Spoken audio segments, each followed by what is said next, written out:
Hello. Good morning. This is my first ever live podcast, and I wanted to give it a go because I have this thought in my head that I have to share, and then that maybe made me question, where do thoughts come from? This is my psychological brain going, the psychiatrist / psychologist, which is what I'm going to school for, just because I am fascinated by where thoughts come from.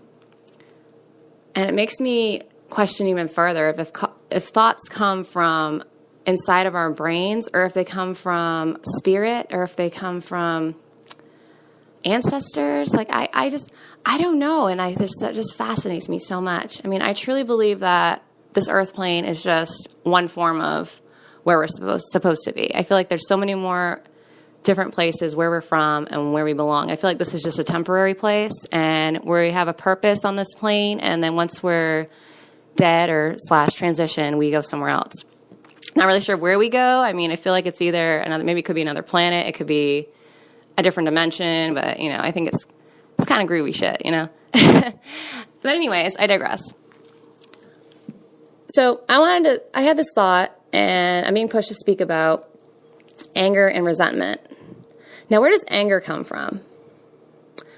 And resentment. What usually makes us angry? Well, for example, for me, mostly it's traffic.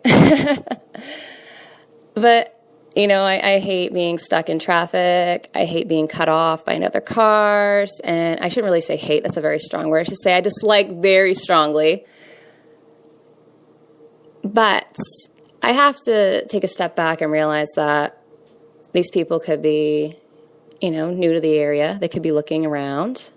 They could also be in a rush and not paying attention, and at the last minute they realize, I got to take this turn, so I got to cut this person off real quick. They could feel really bad about it, and I'm sitting there just in my car, my hands on the steering wheel, swearing and yelling and, being ridiculous. So whenever that happens, I usually try to, take a breath, relax, breathe, and let go of my control over the situation, because I have no control over what happens in traffic. I have no control over other drivers. I only have control of how I'm driving, and that's it. So I have to be more mindful when it comes to that. It's something I work on every day. But what else makes us angry and resentful? I mean, usually resentments come from jealousy, envy, sort of the same thing, and expectations that fall through. That's one of the biggest.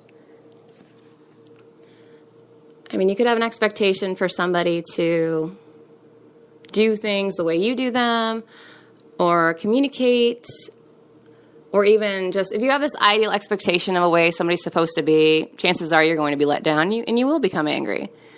Because once again, you have no control over what anybody does. You only have control over yourself. And when trying to figure somebody out, or trying to meet them halfway, or trying to understand why they're not doing what you want them to do, I guess, you just have to take a step back and realize that they're on their own path. You're on your path, they're on theirs. Your paths may intertwine, and when they do, you learn from that. You also have to keep in mind this life. I mean, we planned this life before we came into this earth plane.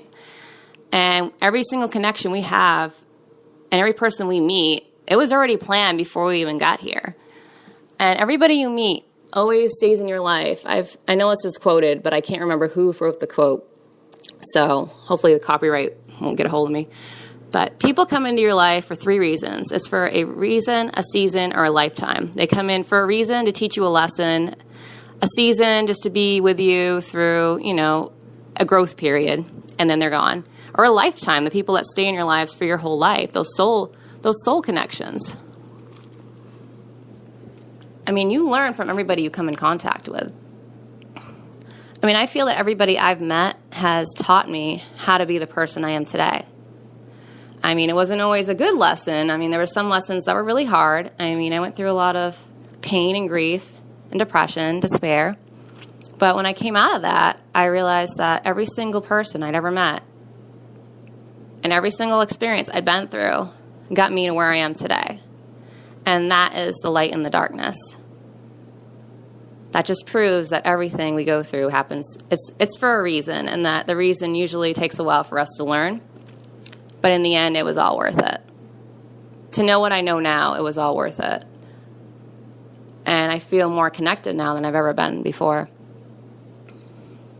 So once again, back to anger and resentment. I feel like I go on one tangent and then go on another, and that's just how my brain works. That's another reason why I believe that these thoughts I get do not come from me.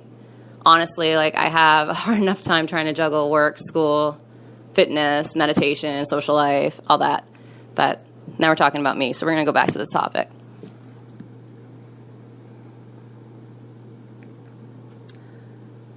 I've also learned, too, when dealing with people who are angry, people who are stuck, people who blow up at the littlest things, or if you're really close to someone, too, and they're taking their anger out on you, that's very more harmful, I think, than anything, especially if you love the person. It could be a family member, it could be a spouse, it could be, significant other, a child. And if they're making you angry, you really have to take a step back and decide if you're going to continue to allow that. With children, we have to teach them. It can be redirected. You just have to acknowledge their feelings, talk to them about it, and it can be redirected. Adults, on the other hand, well, they can be stuck in their ways. They can be opinionated. They can be narcissistic. They can be,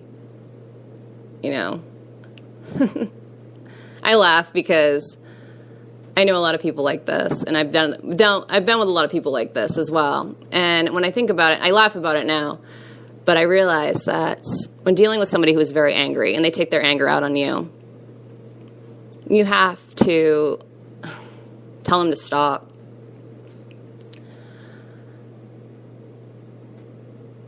And that can be hard. I mean, there were instances where I had to walk away from a lot of situations. And today, I do that. A lot of times, I don't play into anyone's anger.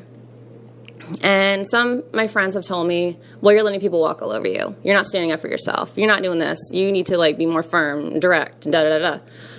But I tend to find that, yeah, that's all well and good, but sometimes the people who are angry at you, they're looking for that. They're looking for you to react to them. They're looking for you to blow up at them and yell at them back, because you're just feeding fuel to the fire. And also, when people are that heightened and that angry, anything you try to say to them, they're not going to hear. They're not going to listen to you. They're just going to want to be stuck, and they want you to be stuck with them. So I've learned that the best thing for me in dealing with negative and angry people is to walk away. Even those who are family, I walk away. I love them from a distance. I pray for them. I wish them well.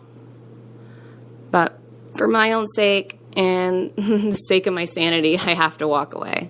And there's nothing wrong with that. A lot of people, because I said, we're in a society that I feel is very much based on the happy. Every single picture on social media, everybody's happy.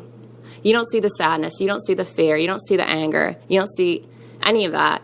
All you see are these picture-perfect families, smiling, happy, loving. Behind closed doors, it's always a different story. But it's amazing how today in society we are told to pretty much be happy all the time. It's a people-pleasing technique. The fact that we are not comfortable enough to talk about our feelings with others, and we keep others at arm's length to protect ourselves from being hurt. It's kind of sad. I mean, I feel it's very sad. Me, I'm an open book. I talk about what I've been through, how I feel, and I've noticed it too. A lot of people get really, really uncomfortable with that. And they're like, whoa, okay, that was a little bit too much information. But at the same time, I feel that anyone who was meant to be in your life, anyone who's really, truly your friend, is going to accept you for exactly who you are. So that's another thing to think about. Anger and resentment has no place in my life. I take a minute when I get angry. I acknowledge the thought. I'm like, okay, I'm angry. Why? Then I ask myself, why am I angry? And then I work through it, and then I let it go. Sometimes I do it quickly. Sometimes it's very slow, because sometimes I just want to hang on to it and be like, oh, okay, I'm mad and I want to be mad. But then I have to let it go. and which is healthy. I mean, we shouldn't just stuff our feelings, but we also have to, let them go. We can't dwell on them. Because you can start to feel it. When you get to be too angry and too resentful for too long, your heart becomes hardened and you're not whole anymore. So today, take a breath. Whenever something happens that's out of your control, take a deep breath, let it out, and be focused and centered in the moment. Know that you're loved. You are loved. You're beautiful. And you are enough. Have an amazing day. And I hope this made sense with my flighty little ups and downs and ADHD working its way in there, I guess. Well, I like to kid around that I have it because my thoughts just go here, there, and everywhere. But have a beautiful day. And thank you for listening. Please share.